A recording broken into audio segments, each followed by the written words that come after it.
I was asked by a lot of people to continue the tradition of making this year in stupid. And unfortunately, since I'm not at home right now and I don't have a lot of time, I can't actually go and get a series of articles to talk about all the crazy stuff that happened this year. But what I can do is to talk about the craziest. And I gotta say, the craziest thing that happened this year shocked even me as a person who usually likes to look at geopolitics and try to understand human nature. And so, the most stupid thing didn't happen in the United States. It happened in South Korea. And there are many posts on the internet, especially on Reddit and other places, where there are soldiers that got involved into what we're about to discuss. And they have been left profoundly bewildered and shocked by what has transpired. Because I want you to imagine what happened. You're a South Korean soldier. And you're just chilling in the barrack. It's a night like all the other nights. Nothing eventful is supposed to happen. You're going to bed. And all of a sudden, you're awakened by alarm sounds. And there's commotion in the base. And you're told that you're being deployed to, I guess, the South Korean equivalent of the Capitol Hill. I want you to imagine, like, what goes through your mind. Like, is it a terrorist attack? Like, what's happening, right? Like, you're now being deployed in one of the most important places of your country. And you're getting up, you're going there. And as you arrive there, you see that people are very angry at you. You see police officers there. You see citizens that are spitting at you. That they're shoving you. They're pushing you. They're asking, what are you doing there? And the answer is, you probably don't know either. Like someone is going to say, you need to go back, and you're like, no, orders.wav. Just following orders. There's a funny, iconic image that came from this. There's this special forces guy, like really muscular, like this behemoth of a man.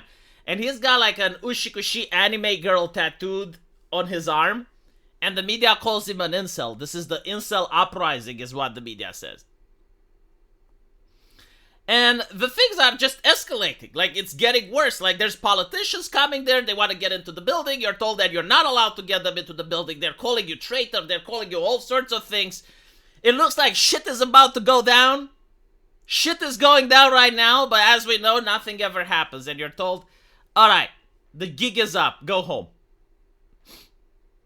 And you're profoundly confused. It's like, what the fuck happened? Like, what was that all about? And as you go back to the barrack, and you're turning on the television, you find out that it was a failed coup. So, congratulations, you just took part in a coup attempt. Probably the shortest one in human history.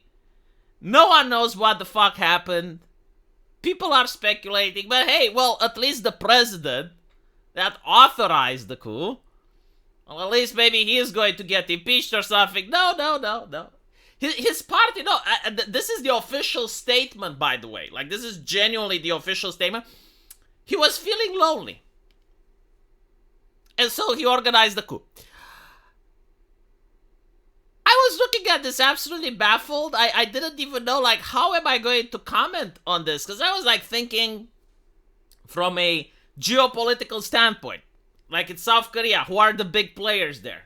I mean, we got the United States, we got China, we got North Korea, right? Like, how is he going to maneuver around this? And initially, I thought that, okay, well, maybe there is concern that, like, North Koreans have infiltrated the political class of South Korea, and there is, like, a national security concern. At least this was even the claim.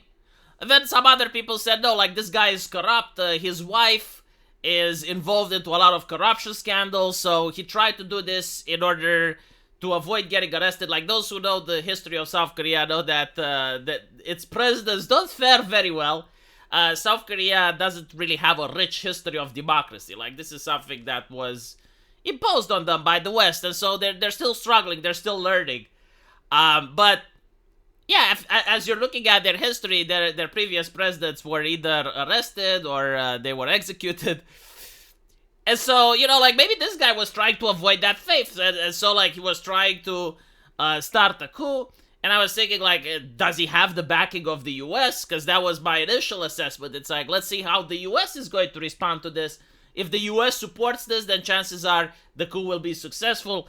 If the US doesn't support it, then it's not going to be long-lived. But I didn't even have time to ask the question because it was over. It was over before it began. And then he locked himself up in a room. And up until this day, nothing was talked about it. Like his own party was still fine with him. Usually people who try to sign a martial law into effect, it's kind of like a life or death thing. Either it's successful and then you become a dictator, or you put someone else in charge and you live a comfortable life, or it's unsuccessful and then you have to flee to exile, because it's not a good thing if they catch you. And this president didn't fled into exile, apparently just signed it. I don't even know what he thought would happen. The military actually did listen to his commands, so... Did he even talk it over with someone? Did he even try to see, like, okay, what allies do I have? Who's against me? No, apparently it was, like, something like, let's do this, why not? Let's see what happens. Let's fuck around. And apparently he found out because there's an arrest warrant issued now for the impeached South Korean President Yoon. And this happened 3 hours ago. A court in South Korea has issued an arrest warrant against the suspended President Yoon over his attempt to impose martial law on December the 3rd. The warrant comes after Yoon, who is being investigated for abusing his power and inciting an insurrection, ignored 3 summons to appear for questioning over the past 2 weeks. His legal team has called the warrant illegal and invalid and said they would challenge it in court.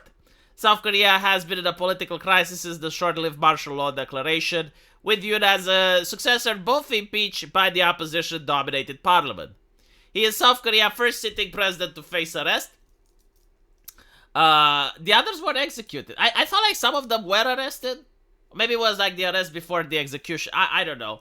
I know that for sure the previous presidents didn't fare well. Like, they weren't treated very nicely. It is unclear, however, if investigators will be able to execute the warrant, as they may be thwarted by his security team and other protesters. The Presidential Security Service earlier blocked investigators from entering the presidential office grounds and Yoon's private residence to conduct court-approved searches. In the past, South Korean authorities have given up arrest attempts against prominent politicians after their aides and supporters have physically blocked the police. Just so you can understand the way democracy works in South Korea, again, as I mentioned before, the institutions aren't very old. Like they used to have a different way of doing things, but recently they're dragged into the Western world and they're forced to have democracy, and they're still learning. They're still trying to figure it out how it works. Yoon had earlier defended his decision to declare martial law and vowed to fight to the end, though he also said that he would not avoid his legal and political responsibilities. And apparently Yoon's failure to comply with the earlier 3 summons was due to legitimate concerns. His whereabouts are not publicly known, but he had been banned from leaving the country. While he has been suspended from presidential duty since 14 December, and lawmakers voted to impeach him, he can only be removed from office if his impeachment is upheld by the country's constitutional court.